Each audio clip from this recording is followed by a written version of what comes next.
আজ আমি তোমাদের কাছে এইচএস সেমিস্টার 2 এর ফিজিক্সের নিউ সিলেবাসের প্রশ্ন নিয়ে আলোচনা করব। তোমরা দেখতে থাকো। মোট 12টা প্রশ্ন থাকবে। এ গ্রুপ থেকে 5টা, বি গ্রুপ থেকে 5টা এবং সি গ্রুপ থেকে 2টো প্রশ্ন উত্তর দিতে হবে। তোমরা দেখতে থাকো। প্রথমেই হচ্ছে নিচের প্রশ্নগুলির সংক্ষিপ্ত উত্তর দাও। গ্রুপ এ থেকে দেখো 2 নম্বর করে 5টা প্রশ্ন থাকবে, 10 নম্বর। আমি প্রশ্নগুলো দেখছি, তোমরা দেখে নাও ভালো করে। প্রথম প্রশ্নে মহাকর্ষ থেকে দিয়েছে, একটি কৃত্রিম উপগ্রহের স্থিতিশক্তি -E হলে উহার গতিশক্তি ও মোট শক্তি কত হবে। নেক্সট দেখো, অথবা প্রশ্ন কি বলেছে, চাঁদের প্রদক্ষিণ বেগ 42% বৃদ্ধি পেলে চাঁদ চিরতরে মহাশূন্যে বিলীন হয়ে যাবে। দুটোর মধ্যে একটা করতে হবে।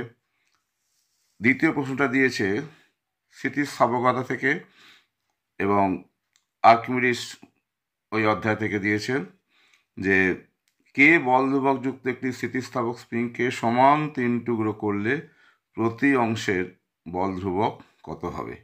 অথবা ভাষণের শর্ত এই অধ্যায়ের প্রশ্নগুলো আছে, তোমরা দেখো। বরফের ঘনত্ব দিয়ে দিয়েছে যে 1 টুকরো বরফকে জলে ছেড়ে দিলে আর কত অংশ জলের উপরে থাকবে।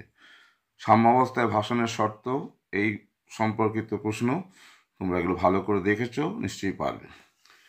পরের প্রশ্ন দেখো, তাপ গতিবিদ্যার উপর প্রশ্ন কি বলেছে দেখে নাও। যে সমস্ত প্রক্রিয়ার প্রদত্ত তাপের পুরো অংশই বাহ্যিক কার্য সম্পন্ন ব্যয়িত হবে।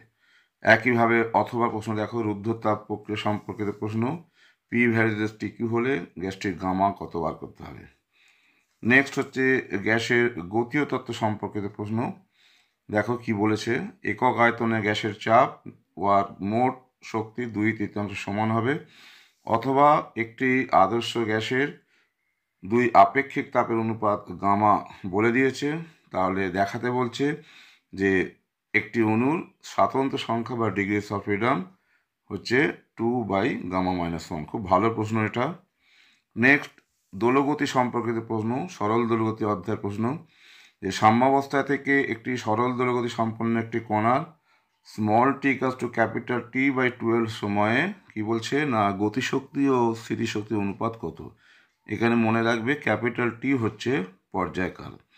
অথবা শব্দের বেগের প্রশ্ন, যে এক উষ্ণতা হাইড্রোজেন ও অক্সিজেন গ্যাসের মধ্যে শব্দের বেগের তুলনা করো। খুব ভালো প্রশ্ন এটা। এবার দেখো, গ্রুপ বিতে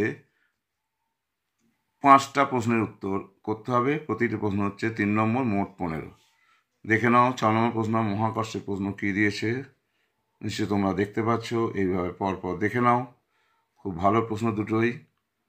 একইভাবে এখান থেকে প্রশ্ন দেখো, যে ভূপৃষ্ঠের কাছাকাছি উচ্চতায় প্রদক্ষিণরত কৃত্রিম উপগ্রহের ক্ষেত্রে প্রদক্ষিণকাল দেখাতে বলেছে, গ্রহের গড় ঘনত্ব দ্বারাই নির্ধারিত হয়। একইভাবে 1 নম্বর প্রশ্ন, যে ভূ সমলয় কক্ষপথ বা পার্কিং কক্ষপথ কাকে বলে, 2+1। এইভাবে দেখো পরের প্রশ্নটা কি বলেছে, দেখে নাও ভালো করে। এখানে তরলের দেওয়ালে ঘাত তলদেশের ঘাতের সমান হবে। চুম্বকাকৃতি পাত্রের কত উচ্চতা বা গভীরতা তরল দ্বারা পূর্ণ করতে হবে। নেক্সট থিওরিটিক্যাল প্রশ্ন, আপেক্ষিক গুরুত্বকে আপেক্ষিক ঘনত্ব বলে কেন। অথবা প্রশ্ন দেখো, সান্দ্রতা পৃষ্ঠটান থেকে প্রশ্নটা দিচ্ছে। স্টোকসের সূত্র লিখতে বলছে, কোনো তরলের সান্দ্রতাঙ্ক 1 পাস্কাল সেকেন্ড। এর অর্থ কি, পৃষ্ঠটানের মাত্রা লিখতে বলছে। নেক্সট হচ্ছে ডায়াগ্রাম, ইন্ডিকেটর ডায়াগ্রাম বা সূচক চিত্র কাকে বলে। তাপগতিবিদ্যা প্রশ্ন, দেখে নাও। একটি আদর্শ গ্যাসের গামা দিয়েছে, গ্যাসটির মোলার আপেক্ষিক তাপ সিপি ও সিভি নির্ণয় করতে বলেছে, অর্থাৎ CP-CV সমান R, এই সংক্রান্ত প্রশ্ন। অথবা তুলনা করতে বলেছে সমুষ্ণ ও রুদ্ধতাপ প্রক্রিয়া, একটি আদর্শ তাপ ইঞ্জিনের কর্মদক্ষতা কত, অবজেক্টিভ প্রশ্ন। নেক্সট বলেছে 5 ডিগ্রি সেলসিয়াস উষ্ণতা বৃদ্ধিতে 1 মোল গ্যাসের মোট শক্তি বৃদ্ধি কত হবে। ম্যাক্সওয়েলের বেগ বন্টন লেখচিত্র ড্র করতে বলেছে, আঁকতে বলেছে। অথবা কি দিয়েছে, এটা খুব ভালো প্রশ্ন, দেখে নাও। 1 মোল এক পরমাণু গ্যাসের সঙ্গে 1 মোল যদি দ্বিপরমাণু গ্যাস মিশ্রিত করা হয় তাহলে মিশ্রণের গামা কত হবে, অর্থাৎ CP/CV কত হবে। এটা একটা মুখস্থ ভিত্তিক প্রশ্ন। গড় মুক্ত পথ বা মিন ফ্রি পাথ কাকে বলে। এবার বদ্ধনল খোলা নলে একটা প্রশ্ন দিচ্ছে যে দেখাও বদ্ধনলে মূল সুরের কম্পাঙ্ক কি বলেছে না খোলা নলের মূল সুরের কম্পাঙ্কের অর্ধেক হবে। আর সুস্পন্দবিন্দু বা অ্যান্টিনোট কাকে বলে, থিওরিটিক্যাল প্রশ্ন। এর অথবা প্রশ্ন কি বলেছে দেখো, টান করা দুটি তারের দৈর্ঘ্য যথাক্রমে 70 সেমি ও 60 সেমি। একটি সুরশলাকার সাহায্যে ওই দুটি তারকে বাজালে প্রতি ক্ষেত্রেই সেকেন্ডে 5টি স্বরকম্প সৃষ্টি হয়। সুরশলাকার কম্পাঙ্ক কত জানতে চেয়েছে। এটা স্বরকম্প সম্পর্কিত প্রশ্ন। আর তরঙ্গের কোন ধর্ম প্রমাণ করে যে শব্দ তরঙ্গ একটি অনুদৈর্ঘ্য তরঙ্গ বা লঙ্গিচুডিনাল ওয়েভ, 2+1। এবার দেখো তোমরা সি গ্রুপে 5 নম্বর করে দুটো প্রশ্নের উত্তর দিতে হবে, মোট 10 নম্বর আছে। কি বলেছে দেখো, এখানে প্রসারণের প্রশ্ন। ভিন্ন উপাদানের দুটি দণ্ডের দৈর্ঘ্যের পার্থক্য সব উষ্ণতায় সমান থাকে। দেখাও যে 0 ডিগ্রি সেলসিয়াসে তাদের দৈর্ঘ্য প্রসারণ গুণাঙ্কের সঙ্গে ব্যস্তানুপাতিক হবে, অর্থাৎ L ভ্যারিজেস আলফা। এটা দৈর্ঘ্য প্রসারণ সম্পর্কিত প্রশ্ন। আদর্শ গ্যাসের গামা পি, তোমরা জানো যে আদর্শ গ্যাসের প্রসারণ গুণাঙ্ক দুটো হয়, স্থির চাপ আয়তন গুণাঙ্ক, স্থির আয়তনের চাপ গুণাঙ্ক। এখানে বলেছে গামা পি, এটা এর অর্থ কী। এবার একটা তরলের প্রসারণের প্রশ্ন দিয়েছে। কাঁচের ঘনত্ব 10 ডিগ্রি আর 60 ডিগ্রি সেলসিয়াস উষ্ণতা দেখো দিয়ে দিয়েছে। আর তোমাকে জানতে চাইছে ওই উষ্ণতা দুটির মধ্যে কাঁচের গড় দৈর্ঘ্য প্রসারণ গুণাঙ্ক কত হবে। তাহলে এখানে দেখছো তোমরা যে 2+1 প্লাস এখানে কিন্তু এখানে একটা 2+1 প্লাস একটা 2 নম্বর প্রশ্ন হবে। এখানেও যেখানে মোট 5 নম্বর প্রশ্ন হবে, যদি মিস হয়ে যায় তোমরা জানবে মোট 5 নম্বর প্রশ্ন থাকবে।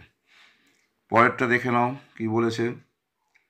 100 ডিগ্রি সেলসিয়াস উষ্ণতায় 100 গ্রাম জলীয় বাষ্প থেকে 69,600 ক্যালোরি তাপ নিষ্কাশন করলে ফলাফল কী হবে। বরফ গলনের লিন তাপ দিয়েছে, বাষ্পীভবনের লিন তাপ দিয়ে দিয়েছে, জলের বাষ্পীভবনের লিন তাপ দিয়েছে, তোমায় করতে হবে। একটা মুখস্থ ভিত্তিক প্রশ্ন দিয়েছে। কার্বন ডাইঅক্সাইডের সংকট উষ্ণতা 31 ডিগ্রি সেলসিয়াস, এর অর্থ কী। আর লিন তাপ কি কার্যে ব্যয়িত হয়, এটা ব্যাখ্যামূলক প্রশ্ন। 2+1 + 3 2, মোট 5। এবার 12 দাগের প্রশ্নটা দেখো কি বলেছে। চলতরঙ্গ স্থানতরঙ্গের প্রশ্ন, পার্থক্য লিখতে দিয়েছে। মুখস্থ ভিত্তিক প্রশ্ন, চলতরঙ্গ ও স্থানতরঙ্গের পার্থক্য লিখতে হবে। আর এটা খুব ভালো প্রশ্ন। দেখাও এই যে ইকুয়েশনটা, এটা একটা চলতরঙ্গের সমীকরণ সূচিত করে। আর শব্দের বেগের একটা প্রশ্ন দিয়েছে যে উষ্ণতা এত থেকে এত হলে শব্দের বেগে শতকরা পরিবর্তন কত হবে। অথবা প্রশ্নটা দেখো কি বলেছে। দেখাও স্বরকম্পের সংখ্যা, উৎসদের কম্পাঙ্কের পার্থক্য।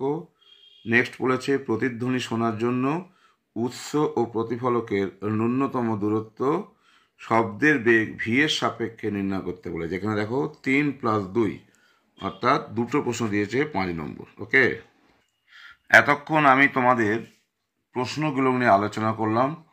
এবার তোমাদের সুবিধার্থে আমি প্রতিটি প্রশ্নে, যেগুলোতে ধরো অঙ্ক আছে, প্রতিটি প্রশ্নে আমি উত্তরও করে দিয়েছি। তোমরা উত্তরগুলো এখানে মিলিয়ে নেবে। তোমরা দেখছো যে উত্তরগুলো সব দেওয়া আছে, দেখে নাও। প্রত্যেকটা প্রশ্ন যেখানে যা অঙ্ক আছে প্রত্যেকটা কিন্তু আমি উত্তরগুলো এখানে করে দেখিয়ে দিয়েছি। তাহলে আশা করি এগুলো করলে তোমরা একটা মডেল কোশ্চেন পেপারের সাহায্যে তোমার সেমিস্টার 2 এর ফিজিক্সের প্রশ্ন কেমন হতে পারে সেই সম্পর্কে ধারণা পাবে। তাহলে তোমরা এগুলো প্র্যাকটিস করো, আশা করি তোমাদের পরীক্ষা ভালো হবে। পুরাণ আজ এখানে শেষ করছি।